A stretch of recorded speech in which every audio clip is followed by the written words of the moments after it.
भाई खुदा आपको बरकत दे। कदूस कदूस खुदा लश्करों के खुदा यहोवा खुदा जलाल की बादशाह अब्दी निजात दहिंदा कौमों उम्मतों कबीलों के खुदा दिल की गहराइयों से तेरा शुक्र बजा लाते हैं और तेरा शुक्र करते हैं इस ठहराए वक्त के लिए जो तूने हमारी जिंदगी में बख्शा। अब आप तेरी रहमत हम पर रही, तूने हमें उन बरगजीदों में चुना जो तेरे नाम की इबादत करते हैं और तेरा शुक्र करते हैं। दिन भर की हिफाजत के लिए तेरा शुक्र करते हैं। आने जाने में तूने हमारी रहनुमाई की, तेरी रहमत हम पर रही और तूने हमें जिंदों की जमीन पर सलामती बख्शी। इन सब बातों के लिए तेरा शुक्र करते हैं। और इस वक्त जब हम इबादत कर रहे हैं तो खुदा हम दूसरे हिस्सा को पहुंचने को है। ऐ बाप, तूने पहला हिस्सा में हमारी रहनुमाई की, हमने तेरे नाम की महिमा गाई और तेरे नाम को धन्यवाद किया। ऐ बाप, जितने लोगों ने तेरे नाम की प्रस्तश की, एक एक जान के लिए खुदा मैं बरकत की इल्तिजा करता हूँ कि उनको इतना एक उनके पास रखने के लिए जगह ना। ऐ बाप, उनकी की हुई प्रस्तश को अपनी बारगाह इलाही में सोखनी कुर्बानी की तरह चढ़ा और कबूल करते हुए हमेशा अपने साथ जोड़े रख, ताकि हर वक्त तेरे नाम की महिमा गाते हुए तुझ खुदा से बरकत पाते हुए तेरा शुक्र करते रहे। ऐ बाप, मैं तेरी बेटी तेरी खादमा पास्टर जोशना के लिए दुआ खैर करता हूँ। ऐ बाप, तो अपनी बेटी को अपनी हुजूरी में याद कर और जो आज वो कलाम का बीज बोने को है, ऐ बाप, वो बहुत सारा फल लाए।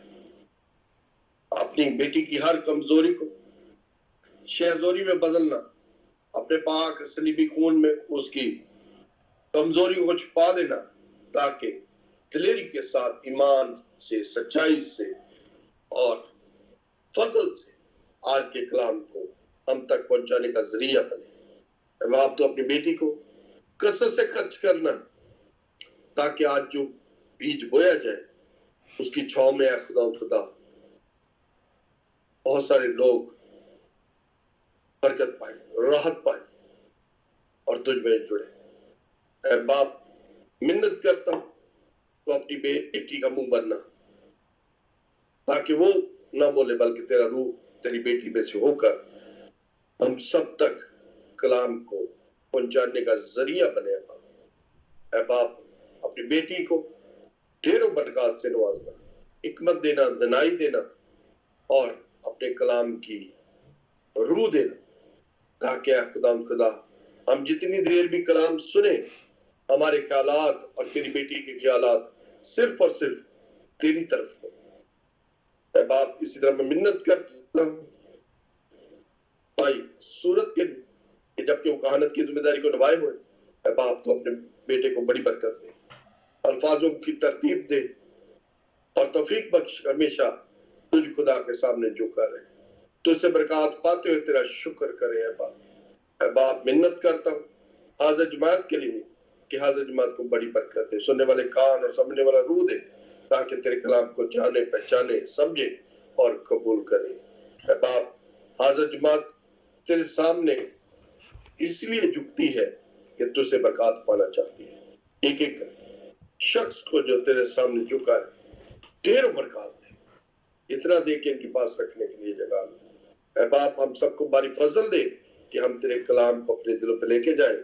ये ना हो कि खुदा सुने और छोड़ दे। तौफीक बख्श, हमेशा तेरे सामने अपने आप को झुकाते हुए तुझसे बरकत पाते हुए तेरा शुक्र करते रहे। मांगते हैं आप ही के कादर बेटे यीशु नासरी के नाम के वसीला से, आमीन। आमीन आमीन। थैंक यू पास्टर नथानियल, खुदा आपको बहुत बरकत दे। बाबरकत दुआ के साथ हम मुत्तफिक होकर आमीन कहते हैं और पास्टर मैडम को हम वेलकम कहते हैं। Welcome madam ji, please. Praise the lord, praise the lord, hallelujah hallelujah. One second, मैं कैमरा का क्या हो गया देखते एक सेकंड में।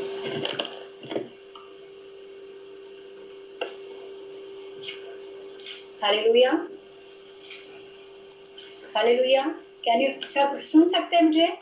हालेलुया मैडम, बिल्कुल सुन सकते हैं और आपका बैकग्राउंड भी एकदम जबरदस्त है। खुदा ने आपको बहुत बरकत दे।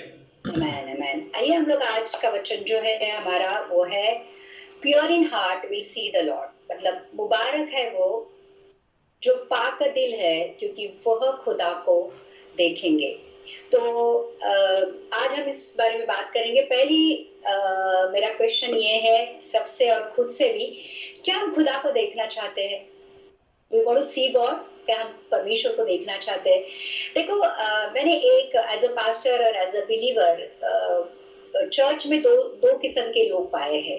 एक किस्म का जो इंसान होता है वो होता है कि वो सिर्फ परमेश्वर के पास इसलिए आता है कि वो उसको कुछ चाहिए। मेरे जीवन में प्रॉब्लम है, बीमारी है, गरीबी है, ये है, वो है, वो है, परमेश्वर तू मुझे दे, मैं तुझ पर विश्वास करता हूँ और मैं जानता हूँ कि तू यीशु मसीहा है, तू परमेश्वर का पुत्र है, दुनिया में आया था, मुझे बचाने आया था। एग्री विथ एवरीथिंग, लेकिन मुझे मेरी जरूरतें पूरे कर। और एक प्रकार के लोग जो होते हैं वो होते हैं कि परमेश्वर मुझे कुछ भी मिले या ना मिले, मुझे कोई प्रॉब्लम नहीं है, लेकिन मुझे तू चाहिए। मतलब मैं तुझे देखना चाहता हूँ, मैं तुझे छूना चाहता हूँ, मैं तुझे पाना चाहता हूँ, मैं तुझसे बात करना चाहता हूँ और मुझे तू चाहिए। तो आज हम उन लोगों के साथ बात करेंगे जो ये दूसरे प्रकार में आते हैं, जहां पर वो लोग चाहते हैं कि मैं परमेश्वर को देखूं, तो लेकिन परमेश्वर ऐसे खुद को प्रकट करने वाला परमेश्वर तो है नहीं, उसके भी कुछ रूल्स है, रेगुलेशंस है। और फिर अगर हम जेनेसिस में जाते हैं, जो अगर हम उत्पत्ति का जेनेसिस का पहला अध्याय का अगर हम 26वां वचन पढ़ते हैं तो लिखा है कि फिर परमेश्वर ने कहा हम मनुष्य को अपने स्वरूप के अनुसार अपनी समानता में बनाए और वे समुद्र की मछली और आकाश के पक्षी और घरेलू पशुओं और सारी पृथ्वी पर और सब रेंगने वाले जंतुओं पर जो पृथ्वी पर रेंगते हैं अधिकार रखे। तो वो जेनेसिस 1:26 में लिखा है कि फिर खुदा ने कहा कि हम इंसान को अपनी सूरत पर अपनी शाबी के मानिंद बनाए। तो परमेश्वर ने जब वो हमें बना रहा था तो हमें कोई कमी घटी नहीं छोड़ी थी। उसने जो खुद वो है वो सब कुछ हमारे अंदर डाला था और हमें बनाया था।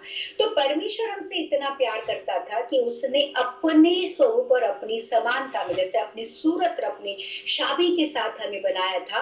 और ये सबसे भले सूरत सीरत परमेश्वर की जैसी हो, लेकिन सबसे ब्यूटीफुल थिंग ये थी, सबसे सुंदर चीज ये थी कि परमेश्वर ने अपना पाक दिल, अपना प्यार भरा दिल हमारे अंदर डाला था। और परमेश्वर चाहता था कि जो प्यार का दिल या जो पाक दिल मैंने तुम्हारे अंदर डाला है उसी से तुम मुझे प्रेम करो।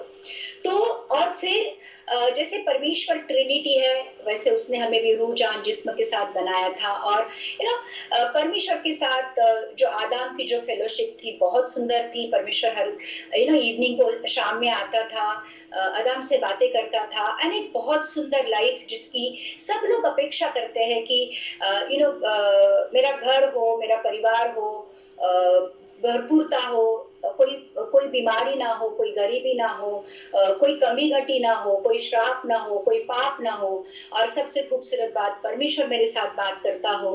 तो एवरीथिंग एक अच्छे लाइफ के लिए जिसकी जो डिवाइन है, इनफैक्ट ऐसी लाइफ आदम जी रहा था। और सबसे जरूरी मतलब सबसे ब्यूटीफुल बात परमेश्वर ने बार बार ये कही थी कि खुदा ने हमें उसके जैसा बनाया है। आदम खुदा को देख सकता था, उससे बात कर सकता था, क्योंकि आदम में पाक दिल था, आदम में एक पवित्र दिल था। और अगर हम वही जेनेसिस का 1:27 पढ़ेंगे तो लिखा है तो परमेश्वर ने मनुष्य को अपने स्वरूप के अनुसार उत्पन्न किया, अपने ही स्वरूप के अनुसार परमेश्वर ने उसको उत्पन्न किया, नर और नारी करके उसने मनुष्य की सृष्टि की। और खुदा ने इंसान को अपनी सूरत पर पैदा किया, खुदा की सूरत पर उसको पैदा किया, नर और नारी उनको पैदा किया। इसका मतलब है परमेश्वर ने हमें उसके जैसा बनाया था। और क्योंकि हम परमेश्वर के जैसे थे इन एवरी वे, सूरत सीरत इन एवरी वे, अधिकार, स्टैंडर्ड या जो कुछ भी है वो सब कुछ परमेश्वर ने हमें दिया था। और फिर खुदा ने तो अपना नेक काम कर दिया, परंतु शैतान ने आकर इंसान को भरमाया, उसके दिल में खुदा के लिए डाउट डाला और इंसान करप्ट हो गया। तो जो कुछ भी सुंदरता थी, जो कुछ भी अच्छाई थी, वो शैतान ने आकर बिगाड़ दी।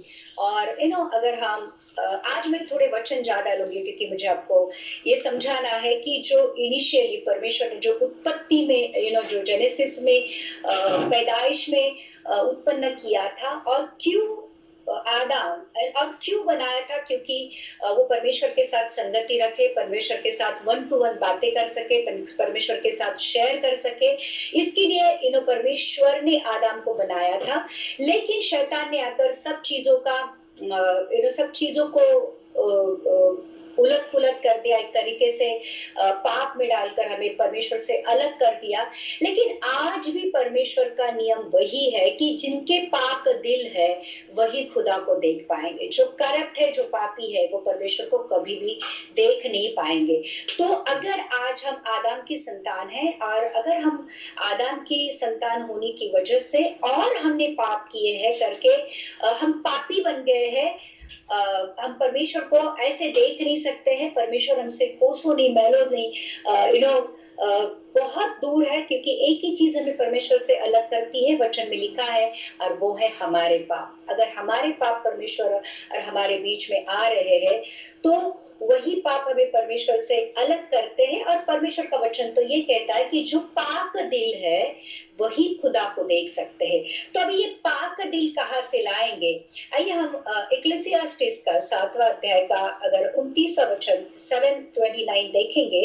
देखो, मैंने केवल यह बात पाई है कि परमेश्वर ने मनुष्य को सीधा बनाया, परंतु उन्होंने बहुत सी युक्तियां निकाली। अगर हम उर्दू में पढ़ेंगे तो लिखा है, लो मैंने सिर्फ इतना पाया कि खुदा ने इंसान को रास्त बनाया, खुदा ने इंसान को पाक बनाया, खुदा ने इंसान को सही बनाया, खुदा ने इंसान को अपने जैसे बनाया, परंतु उन्होंने बहुत सी बंदिशें तजवीज की। हम लोगों ने शैतान के चक्कर में आकर हम भी हमने परमेश्वर के उस स्टैंडर्ड से, उस सीरत से, उस जो कुछ भी परमेश्वर ने हमें दिया था उससे हम नीचे गिर गए। और जब दिल करप्ट होता है उस समय से भी जो कुछ भी निकलता है वो गंदा होता है। देखो, दिल को कहा गया है कि वो जीवन का उगम है। हमारा दिल जीवन का स्रोत है, जीवन का उगम है। अगर वही करप्ट हो जाता है तो उगम में जो कुछ भी उत्पन्न होता है फिर एवरीथिंग बिकम्स करप्ट। तो मनुष्य एक तरह से भ्रष्ट हो गया, और क्योंकि खुदा पाप को देख नहीं सकता, खुदा के साथ इंसान का रिश्ता फिर टूट गया। और फिर जो इंसान खुदा के बगैर जीता है वो शैतान का गुलाम बनकर जीता है। ध्यान रखना, एक चीज ये है कि जब इंसान खुदा के बगैर होता है, भले उसको ऐसे लगता है कि मैं बहुत अच्छा काम कर रहा हूँ, मैं नेकी कर रहा हूँ, मैं ये कर रहा हूँ, मैं वो कर रहा हूँ, लेकिन वो खुदा की नजर में पापी है और वो शैतान का गुलाम बनकर जीता है। और जैसे शैतान उसको नचाता है वो नाचता रहता है। और फिर ऐसे फॉलन ह्यूमन जो रेस थी उसके लिए कोई आशा नहीं थी।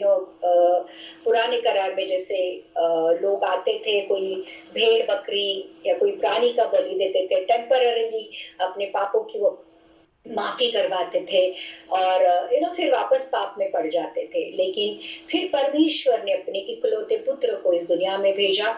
उस पुत्र ने पवित्र आत्मा से जन्म लिया, पवित्रता में चला और अपना पाक लहू हमारे पापों के बदले बहाया और हमारे सारे पापों की क्षमा कर दी। और पापों को जो चीज मेरी और परमेश्वर के बीच में आ रही थी, जो मुझे और परमेश्वर को सेपरेट कर रही थी, वो जो पाप था, वो क्योंकि परमेश्वर पापियों से नफरत नहीं करता है, इंसान परमेश्वर पाप से नफरत करता है। ये ध्यान रखना बहुत जरूरी है, क्योंकि हम काफी बार यहीं पे चूक जाते हैं कि परमेश्वर मुझसे नफरत करता है, परमेश्वर मुझे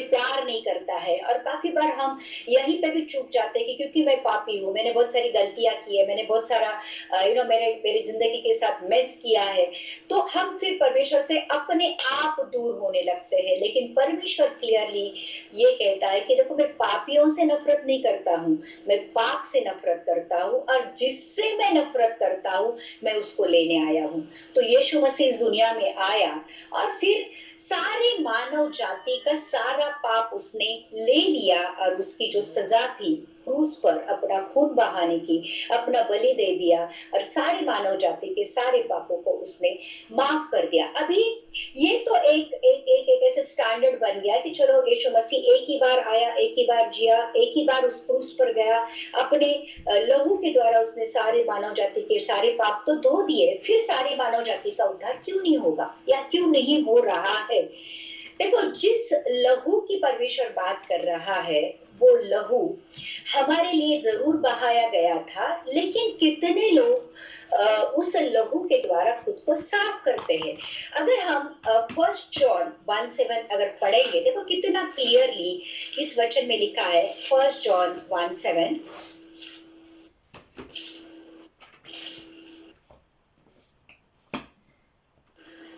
पर यदि जैसा वो ज्योति में है वैसे ही हम भी ज्योति में चले तो एक दूसरे से सहभागिता रखते हैं, और उसके पुत्र यीशु का लहू हमें सब पापों से शुद्ध करता है। लेकिन अगर हम नूर में चले जिस तरह की वो नूर में है, तो हमारी आपस में शिराकत है, और उसके बेटे यीशु का खून हमें तमाम गुनाह से पाक करता है। तो उद्धार में क्या होता है? उद्धार में जब हम यीशु मसीह को अपना उद्धारकर्ता, अपना सेवियर करके स्वीकार करते हैं, हम यीशु मसीह के बन जाते हैं, और फिर हमारा उद्धार होता है। बेसिकली हम परमेश्वर के हो जाते हैं, हम खुदा को अपना खुदा जानते हैं, मतलब हमारे लिए फिर यीशु मसीह के अलावा कोई और दूसरा खुदा नहीं होता है। उद्धार का मतलब ये होता है। और फिर यीशु मसीह हमें हमारे सारे पापों से साफ करता है। लेकिन एक साथ सब पाप साफ होते हैं? एब्सोल्युटली नहीं। यहाँ पे लिखा है कि अगर हम नूर में चले, अगर हम परमेश्वर के उस प्रकाश में चले, उस लाइट में चले, उस पवित्रता में चले, तो जिस तरह वो नूर में है, जिस तरह वो ज्योति में है, जैसे वो पाक है, अगर हम उस तरह उसके साथ चलेंगे, उसके साथ हम फेलोशिप रखेंगे, उसके साथ हम एक तरह से एक सहभागिता रखेंगे, एक दूसरे के साथ हम मिलकर चलेंगे, तो लिखा है उसके बेटे यीशु का लहू हमें हमारे तमाम गुनाहों से पाक करता है। तो ये जो फेलोशिप है, ये जो एक साथ एक दूसरे के साथ चलना है, तो यीशु मसीह प्रकाश है। लिखा है कि यीशु मसीह नूर है। नूर का मतलब पाक है या वो प्रकाश है। उसके प्रकाश में जब हम एक साथ में चलते हैं, देखो कोई पवित्र व्यक्ति, बहुत पाक व्यक्ति हमारे साथ चलता है, और हम पापी है। जैसे समझो कोई दारू पीने वाला व्यक्ति के साथ दारू नहीं पीने वाला व्यक्ति चलता है, या कोई बहुत पाप में पड़ा हुआ व्यक्ति एक पाप न करने वाले व्यक्ति के साथ में चलता है, तो जो पाप करता है व्यक्ति, उसको हमेशा अंदर से एक चुभन होती है कि अरे वो नहीं कर रहा है, मैं कर रहा हूँ, मैं गलत कर रहा हूँ, वो सही कर रहा है, वो गलत कर रहा है, मैं सही कर रहा हूँ। तो जब हम यीशु मसीह के साथ चलते हैं, उसके साथ एक फेलोशिप रखते हैं, तो यीशु क्योंकि प्रकाश है, यीशु क्योंकि लाइट है, यीशु क्योंकि नूर है, उसके नूर में हमारी गंदगी का, हमारे पापों का, हमारे अंधेरे का हमें पता चलता है।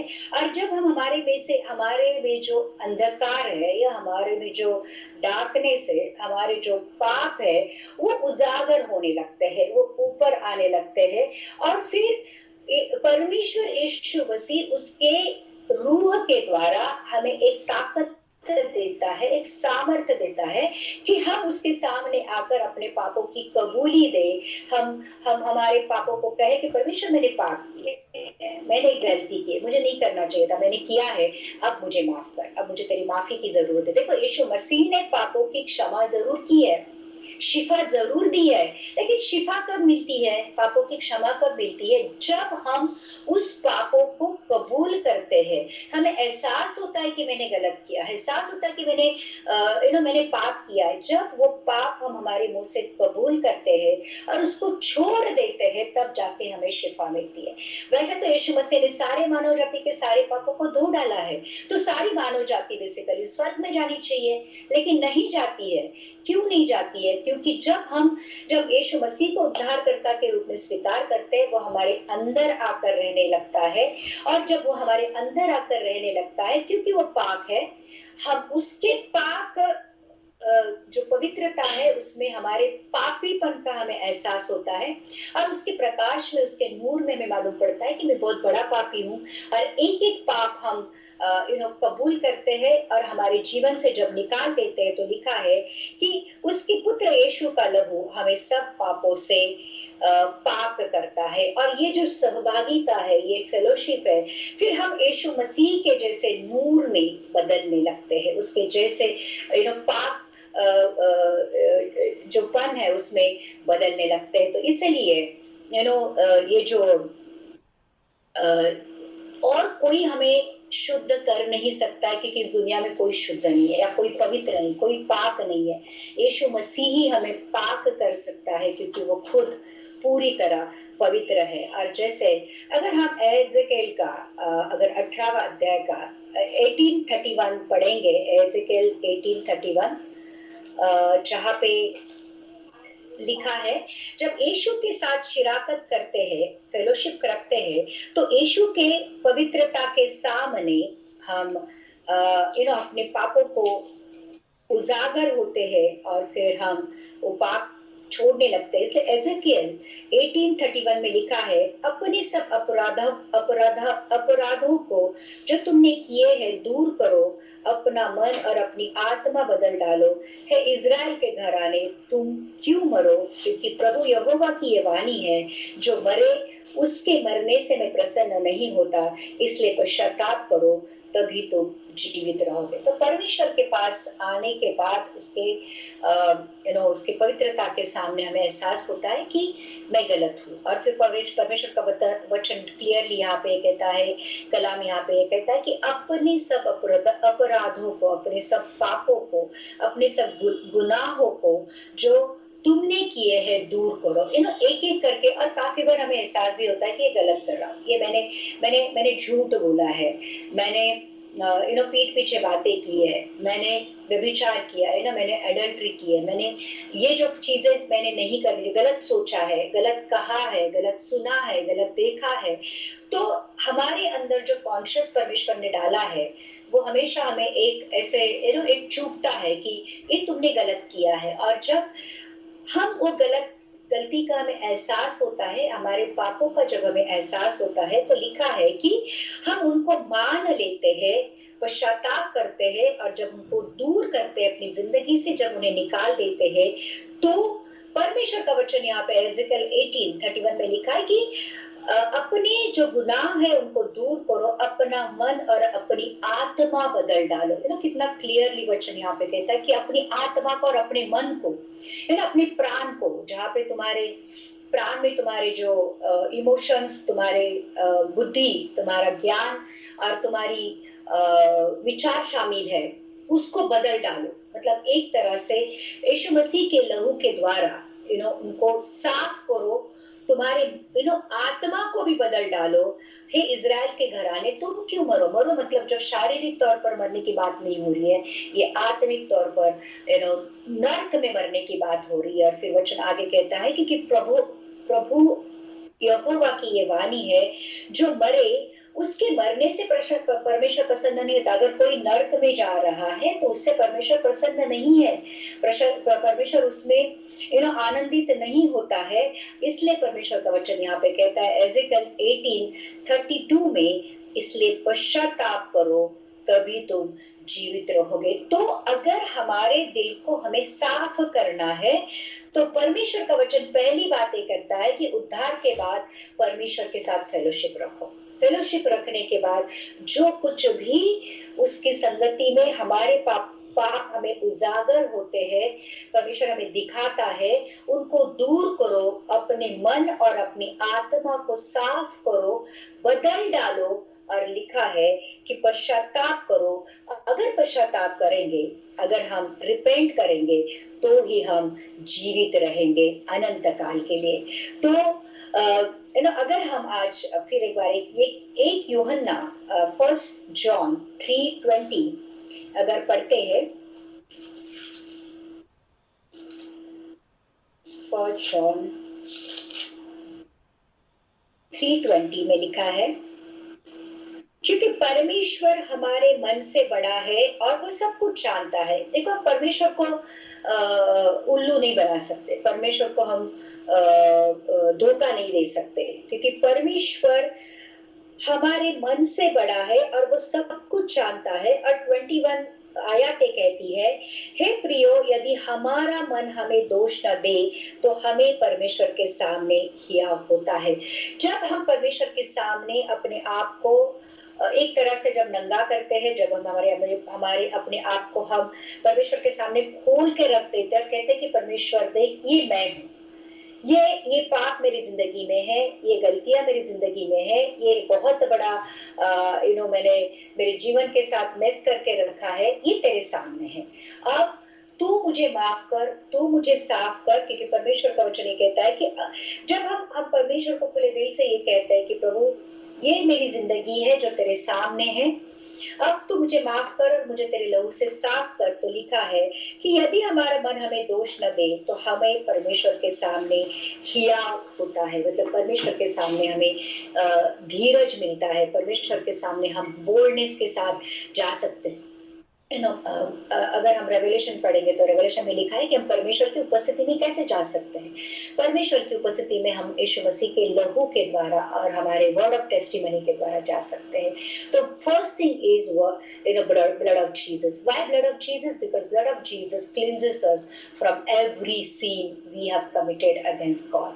तो जब हम यीशु मसीह के लहू के द्वारा साफ होते हैं, तब जाके हम परमेश्वर की उपस्थिति में, परमेश्वर के प्रेजेंस में खड़े हो सकते हैं।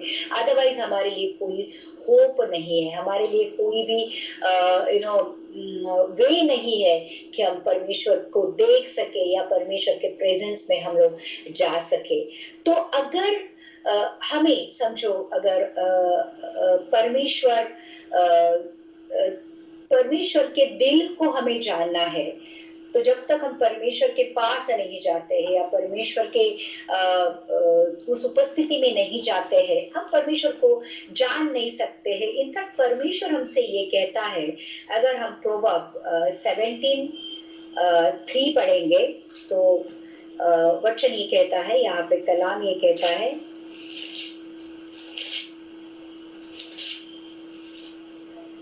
चांदी के लिए कुठाली और सोने के लिए भट्टी होती है, परंतु मनों को यहोवा जांचता है ना। हम काफी बार खुद से बहुत सारी बातें छुपाते हैं, या जग के साथ हम बहुत सारी बातों को छुपाते हैं। हम दिखाते कुछ और है, हम होते कुछ और है। तो हम जग से छिपा सकते हैं कि मैं कितना बुरा हूं या मैं कितना गंदा हूं, लेकिन यहाँ पे लिखा है कि चांदी के लिए, चांदी को शुद्ध बनाने के लिए भट्टी होती है, और सोने के लिए भी भट्टी होती है। जब सोना उस भट्टी से चला जाता है तो उसमें जो भी इम्प्योरिटी होती है वो सब उस अग्नि में, उस आग में जल जाती है, और जब भट्टी से सोना बाहर निकलता है तो वो शुद्ध प्योर होता है। और वैसे ही हमारे मनों को यहोवा जांचता है। हम कितना भी खुद के साथ या जग के साथ झूठ बोले, लेकिन जो सच्चाई है हमारे मन की, देखो जिसने हृदय बनाया है, जिसने दिल बनाया है, वो क्या दिल को जान नहीं सकता है? वो कहता है जिसने आंखें बनाई क्या वो देख नहीं सकता है? जिसने कान बनाए क्या वो सुन नहीं सकता है? तो क्या जो जिसने दिल बनाया, वो दिल जो भी हमारे दिल में होता है, क्या उसको जान नहीं सकता है? तो अगर हमारा दिल यहोवा के सामने खुला है, तो वो उसमें की हर एक चीज को जानता है। और जैसे यहाँ पे लिखा है, सोने और चांदी के लिए अगर भट्टी होती है, तो हमारे लिए परमेश्वर यहोवा और उसके वचन है। वचन के द्वारा हम जान सकते हैं कि परमेश्वर में हम कहाँ खड़े हैं, परमेश्वर हमसे क्या चाहता है और हम क्या कर रहे हैं। और जब ये वचन को भी भट्टी में से जाना पड़ता है, तो जो वचन हमें दिए गए हैं उसके द्वारा जब हमारी परीक्षा होती है, तो ध्यान रखना, परमेश्वर उस वचन के द्वारा हमसे जब बातें करता है, कहता है कि देखो आप यहाँ पे खड़े हो, आपको यहाँ पे आना है। और वो वचन के द्वारा जब हम परमेश्वर की सच्चाइयों को जानते हैं, परमेश्वर के उस स्टैंडर्ड को जानते हैं, परमेश्वर की योजनाओं को जानते हैं, परमेश्वर ने हमारे लिए जो कुछ भी बना के रखा है वो जब जानते हैं तो हम वैसे बनने की कोशिश करने लगते हैं।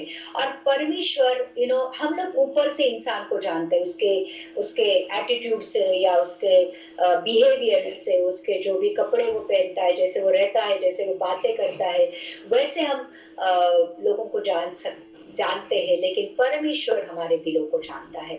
तो जब हम लोगों को ऊपरी तौर पर जान सकते हैं, लेकिन यहोवा हमारे अंदरूनी बातों को, हमारे दिल में बसी हुई बातों को जांचता है और वो पाता है कि हमारा दिल बहुत गंदा है। सबसे अधिक धोखे दे, वचन क्लियरली ये कहता है कि सबसे अधिक अगर धोखे देने वाला है कोई तो तुम्हारा दिल है। और फिर ऐसा दिल जब परमेश्वर के सामने खुला होता है तो ध्यान रखना हमें कितना कॉशियस होना चाहिए। और मुझे ऐसा लगता है कि अगर मुझे लगता है कि मेरा दिल करप्ट है, मेरा दिल गंदा है, मेरा दिल पाप से भरा हुआ है, तो वचन क्लियरली हमें ये कहता है प्रोवर्ब 4:28 में कि अगर हमें लगता है कि मेरा हृदय करप्ट है, मैं दिखाता कुछ और हूँ, मैं हूँ कुछ और, तो प्रोवर्ब 4:28 में वचन ये कहता है कि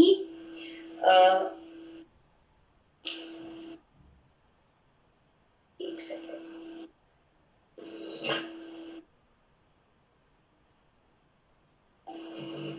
वचन ये है कि सबसे अधिक अपनी दिल की रक्षा करना, मतलब अगर गार्ड करना है अपने दिल को तो सबसे अधिक अपने दिल को तुमको गार्ड करना है। 4:23 में लिखा है, प्रोवर्ब 4:23 में लिखा है, सबसे अधिक अपनी मन की रक्षा कर, क्योंकि जीवन का मूल स्रोत वही है।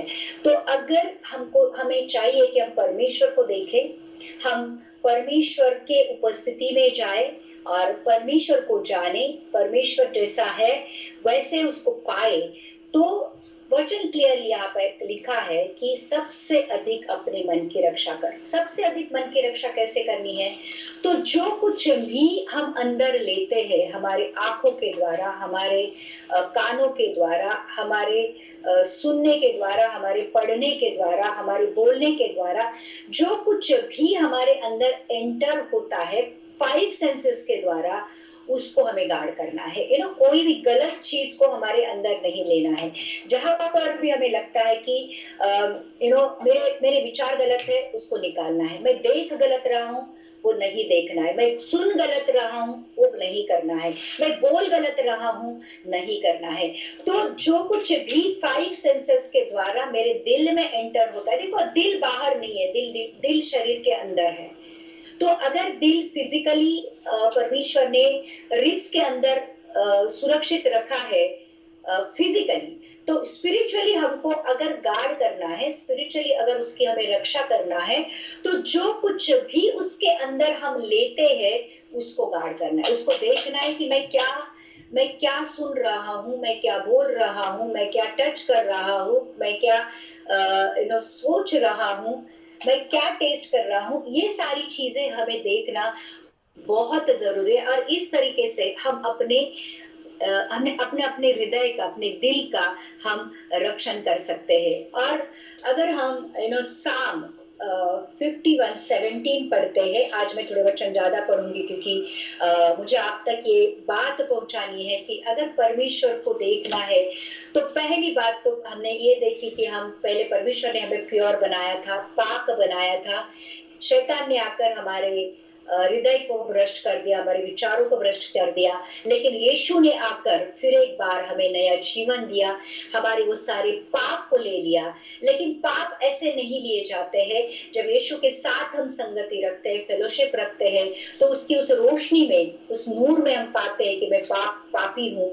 और फिर जब हम पश्चाताप करते हैं, यीशु का लहू उसे हमें शुद्ध करता है। और अगर उस शुद्धता में, उस पवित्रता में हमें अगर चलना है तो हमारे हृदय को हमें गार्ड करना है।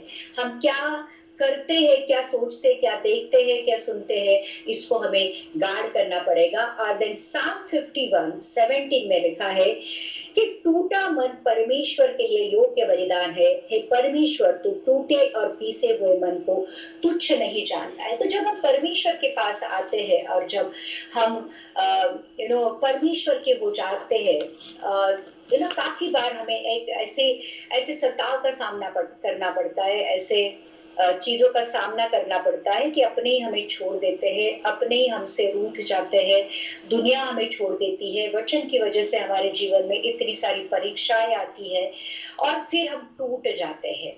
और जब टूट जाते हैं तो परमेश्वर हमें छोड़ता नहीं है। ध्यान रखना, परमेश्वर हमें ये कहता है यहाँ पर कि अगर मेरे पास आने की वजह से, मुझे फॉलो करने की वजह से, तुम्हारा क्रूस उठाने की वजह से अगर आपका मन टूट भी जाता है, आपका दिल टूट भी जाता है, तो वही मेरे लिए सबसे अच्छा अधिक बलिदान है।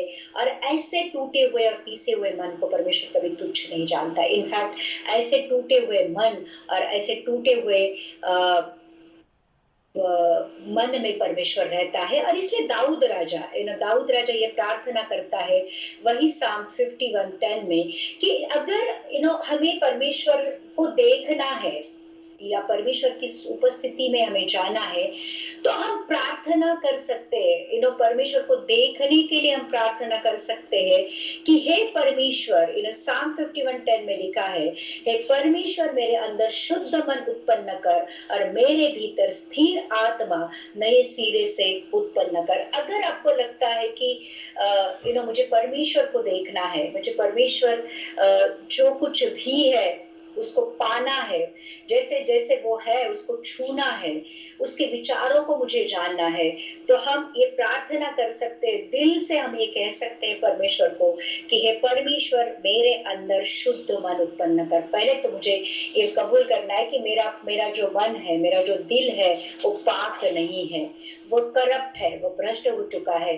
परमेश्वर, मैं मेरा मन तुझे देता हूँ, जो टूटा हुआ है अब वो ले ले और वो अब उसमें तू पाक मन, पाक दिल तू उत्पन्न कर और मेरे भीतर स्थिर आत्मा नए सिरे से उत्पन्न कर। जब ये जो पाप की वजह से हमारी आत्मा मर जाती है और फिर उद्धार के द्वारा एक और चीज हमारे जीवन में होती है और वो होती है कि परमेश्वर के आत्मा के द्वारा हमारा नया जन्म होता है। इसलिए वचन क्लियरली ये कहता है कि नए सिरे से जन्म लिए बगैर हम परमेश्वर के राज्य में प्रवेश नहीं कर सकते। और ये नए सिरे से जन्म क्या होता है? नए सिरे से जन्म होता है पवित्र आत्मा के द्वारा नया जन्म। तो जब हमारा उद्धार होता है, परमेश्वर हमारे अंदर उसकी आत्मा को डालता है। और आत्मा कहाँ डाली जाती है? आत्मा हमारे हृदय में डाला जाता है।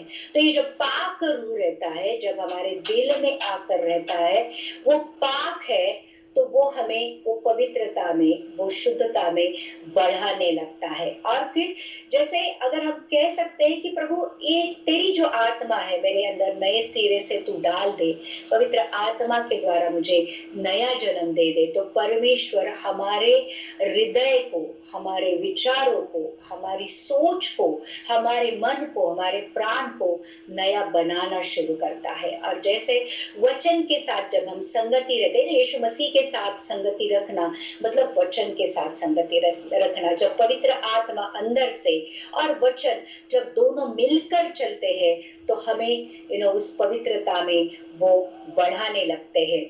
और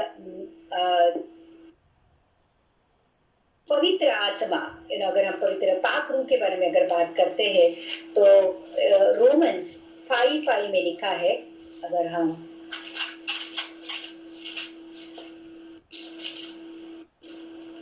रोमन्स 5:5 अगर देखते हैं, वचन यहाँ पे कहता है, और आशा से लज्जा नहीं होती, क्योंकि पवित्र आत्मा जो हमें दिया गया है उसके द्वारा परमेश्वर का प्रेम हमारे मन में डाला गया है।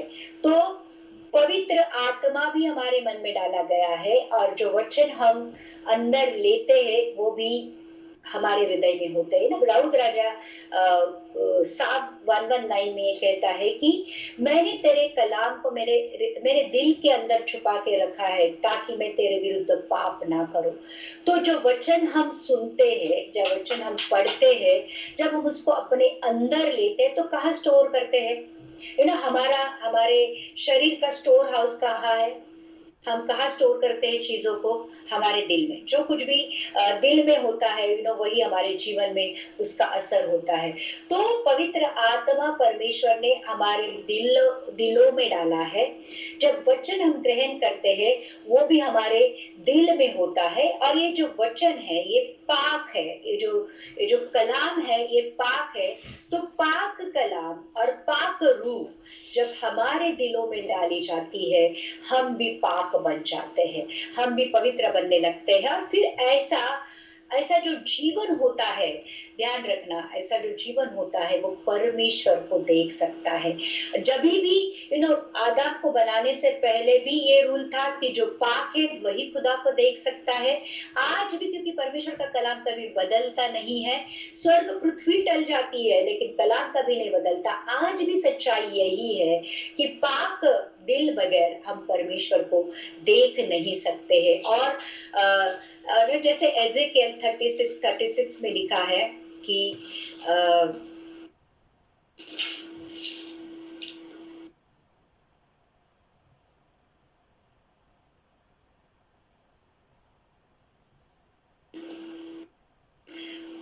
तब जो जातियां तुम्हारे आसपास बची रहेंगी वो जान लेगी कि मुझ यहोवा ने ढाए हुए को फिर बनाया और उजाड़ में पेड़ रोपे हैं। मुझे यहोवा ने कहा मैं ऐसा ही करूंगा। तो परमेश्वर फिर हमें नया बनाना शुरू करता है।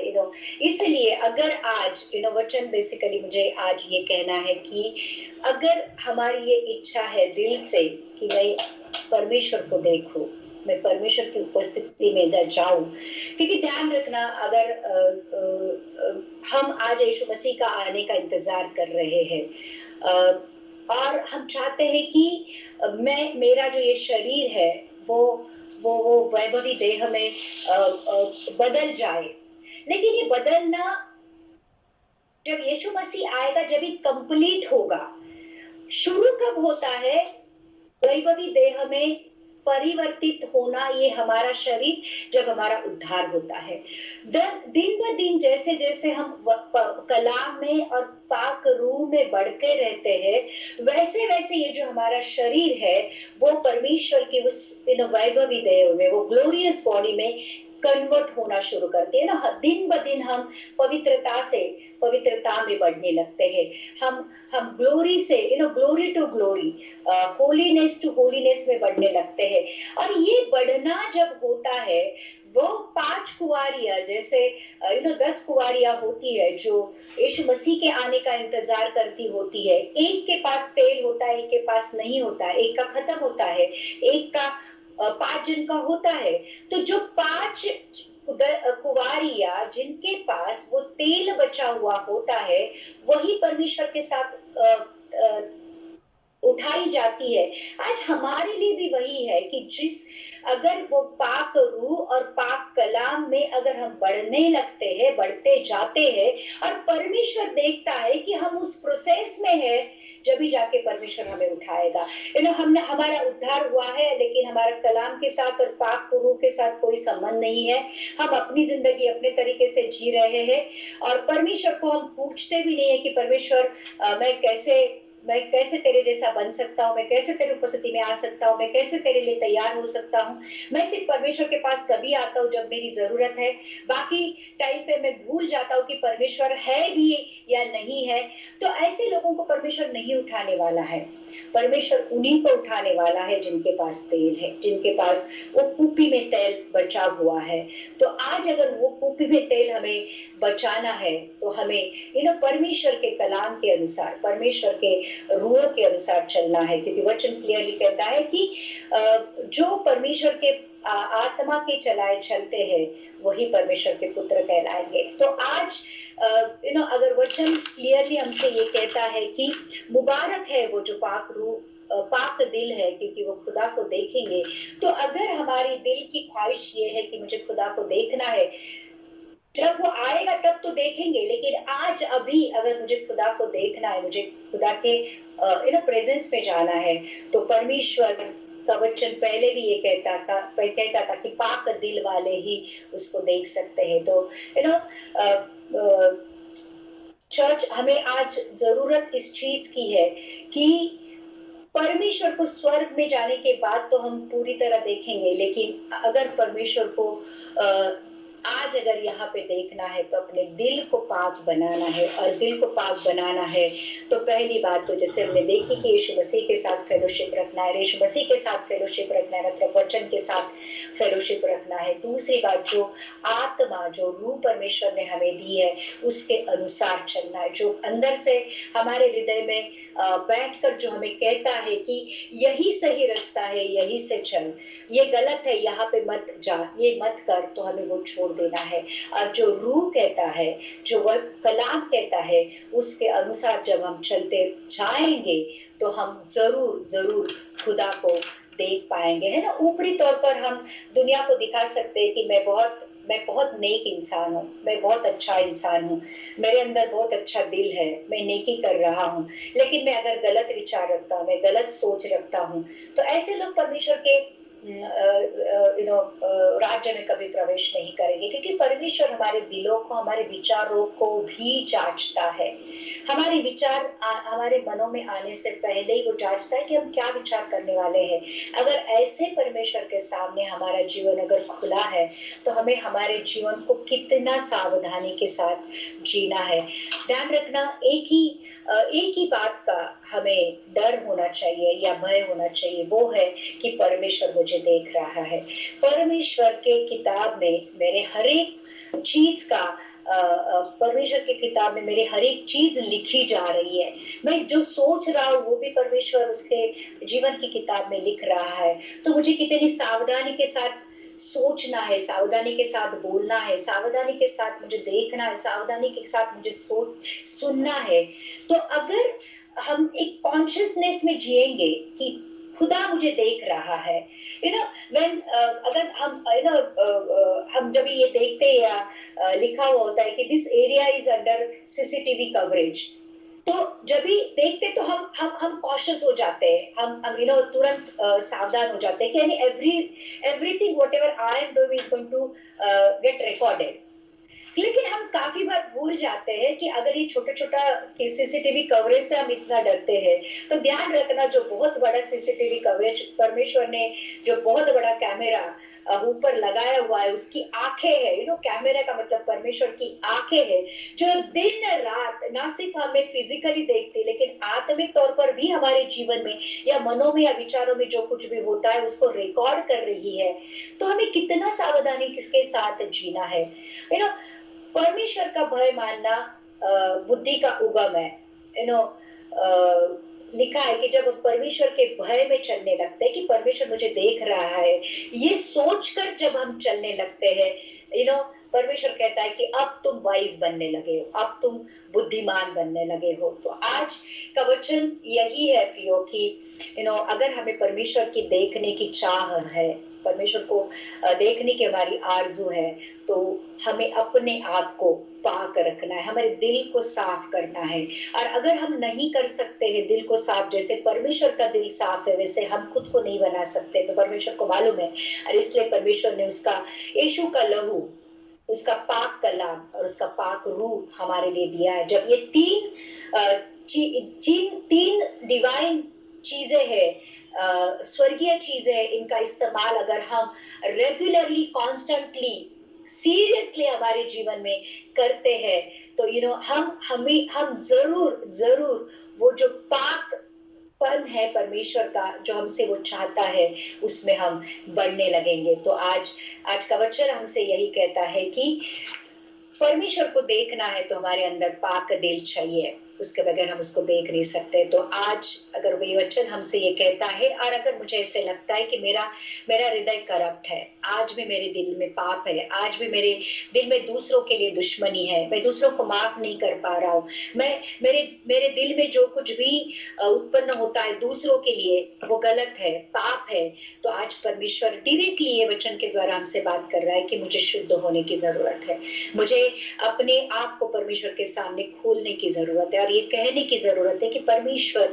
ये पाप मेरे जीवन में, ये गलतियां मेरे जीवन में, इसके ऊपर मैं विजय नहीं पा सकता हूँ। परमेश्वर आज मुझे तेरी जरूरत है, तेरे लहू से मुझे साफ कर, तेरे वचन के जल से मुझे शुद्ध कर और तेरे पवित्र आत्मा के द्वारा मुझे पाक बना। अगर आज हम दिल से ये प्रार्थना करते, क्योंकि अगर हम प्रार्थना जब करते कि परमेश्वर मेरे अंदर एक शुद्ध हृदय उत्पन्न कर, मेरे अंदर वो आत्मा पाक रूह नए सिरे से डाल दे, तो परमेश्वर ये कर सकता है। लेकिन मेरी कितनी इच्छा है इसके ऊपर ये डिपेंड करता है। अगर आज सच में मुझे सच्चाई के साथ ऐसे लगता है कि मुझे मसीहा को देखना है, मुझे खुदा को देखना है, तो आज आइए हम प्रार्थना करते हैं कि प्रभु धन्यवाद, आज इस वचन के द्वारा तूने हमारी आत्मिक आंखों को खोला है। प्रभु आज हम दिल से ये चाहते हैं कि हम तुझे देखें, तुझे छुए, तेरी योजनाओं को जाने, तेरी इच्छा को जाने, क्योंकि हम इस दुनिया में भेजे इसलिए गए हैं कि प्रभु हम तेरी इच्छा को पूरी कर सके।